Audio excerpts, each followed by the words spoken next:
Aujourd'hui, je vous explique l'anatomie du fibula ou bien péroné, qui est un os lent, pair, situé à la partie externe de la jambe, en dehors du tibia. Alors, on dit qu'il forme avec l'os tibial le squelette de la jambe. Il s'articule au dos avec tibia, formant l'articulation tibio-fibulaire, et en bas, d'une part avec tibia formant l'articulation tibio-fibulaire distale, et d'autre part avec talus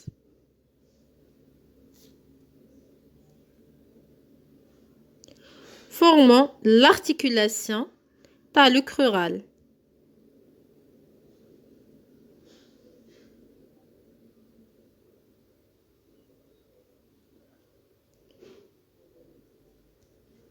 Il présente à décrire un corps ou diaphyse et deux extrémités ou épiphyses, proximale et distale. Premièrement, la face latérale contient trois parties. Partie supérieure dans l'insertion ou long fibulaire. Partie moyenne dans l'insertion au muscle court fibulaire.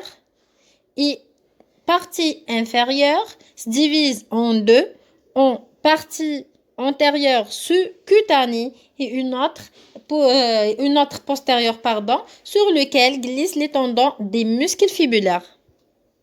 Médial se divise par une crête en deux. Voici le crête.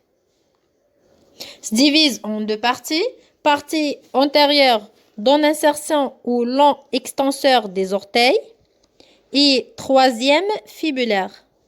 Et partie postérieure dans l'insertion ou tibiale postérieure. Troisièmement, la face postérieure contient trois parties.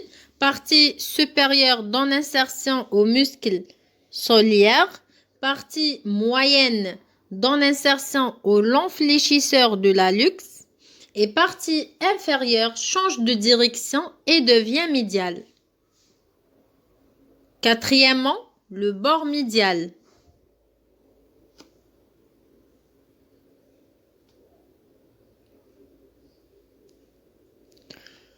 Le bord médial dans l'insertion ou tibiale postérieure.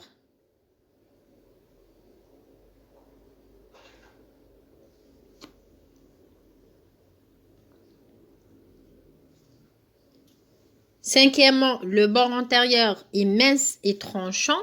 Et enfin, le bord latéral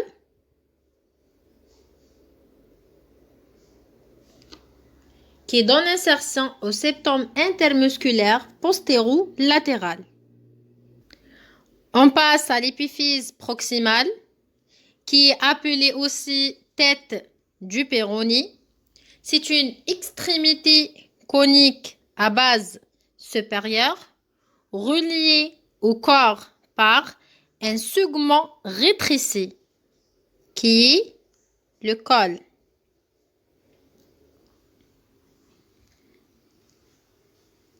Cette épiphyse proximale présente un porteur où s'insèrent les muscles longs fibulaires et soliaires, une face supérieure. La face supérieure présente sur sa partie interne une surface articulaire qui s'articule avec la surface fibulaire de l'extrémité supérieure du tibia et un sommet.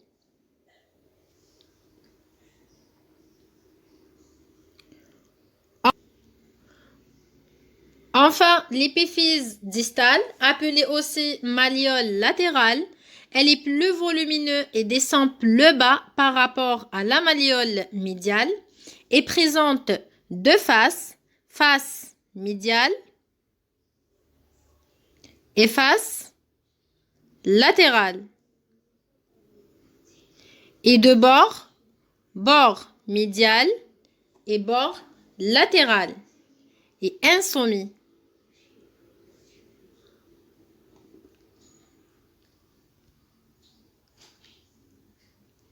Merci beaucoup pour votre attention.